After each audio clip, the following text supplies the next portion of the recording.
In 1642, England stood divided, the country at a crossroads. King Charles III believed in the divine right of kings to rule alone. The parliamentarians, led by men like Pym and Hampden, wanted more power. Tensions were rising as they demanded reform and a voice in the king's decisions. Whispers of war spread across the land, reaching every corner of the kingdom. In London, crowds gathered in the streets, shouting for change and justice. The king, however, was stubborn, unwilling to bend to the will of Parliament. The nation teetered on the edge of a civil war, unsure of what would come next. King Charles I took to the streets of London, calling on loyalists to his cause. With his crown and regal attire, he demanded support from the nobility. He addressed the people, stating that Parliament had overstepped its bounds.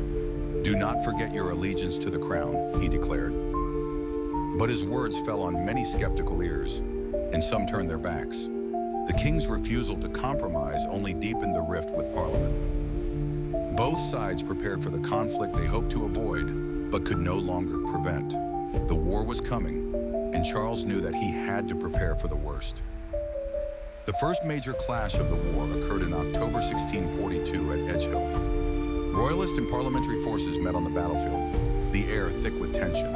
Cannon fire split the silence, and the clash of swords rang out across the land. Neither side gained a decisive victory, and the bloodshed left both sides weary. The battle was a harbinger of the brutal conflict to come, with no end in sight. Men lay dead or dying on the grass, and horses galloped over fallen bodies. Edgehill was a reminder of the cost of the war, and the stakes were now personal. Each side knew the other would stop at nothing to win the crown of England. Parliament's forces, known as the Roundheads, began to rally under the leadership of Cromwell. Oliver Cromwell, a farmer and soldier, emerged as a man of determination and vision. He rallied troops with fiery speeches, urging them to fight for the people's rights. His army was disciplined, motivated by a sense of justice and righteousness. The Roundheads gained ground in the war, thanks to Cromwell's leadership. His new model army was formed, a force to rival the Royalist Cavaliers. Cromwell's troops fought with an intensity unmatched, their loyalty to Parliament unwavering. The king's forces began to see the Roundheads as their most dangerous adversary. Charles II faced growing challenges as the Roundheads gained strength. The Royalist forces, once proud and numerous, began to lose crucial battles.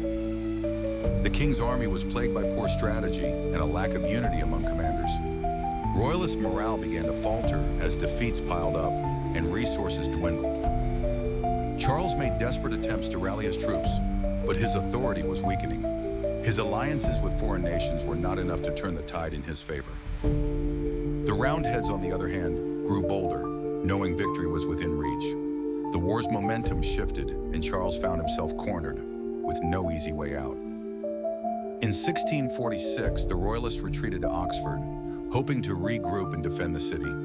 Parliament laid siege to the city, determined to crush the king's remaining forces. The streets of Oxford echoed with the sounds of cannons and muskets. Inside the walls, Royalist soldiers dug in, hoping for reinforcements that never came.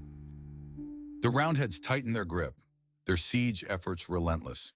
The citizens of Oxford faced hunger and fear, trapped in a city at war.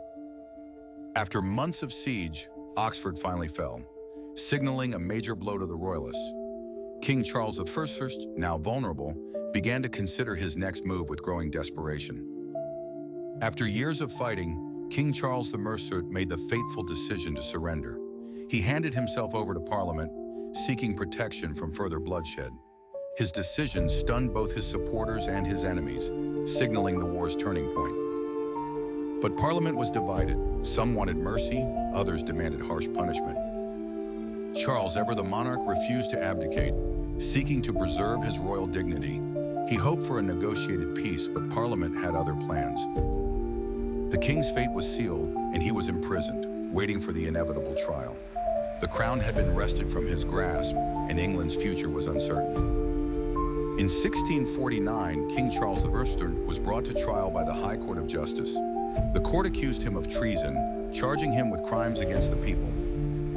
Charles denied the charges, claiming that his divine right made him above such laws. His defiance only strengthened the resolve of those who sought his execution.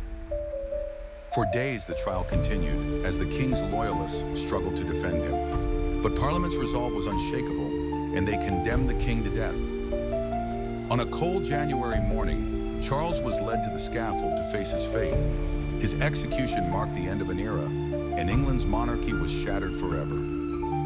The day of the execution dawned cold and gray, with a crowd gathered to witness history.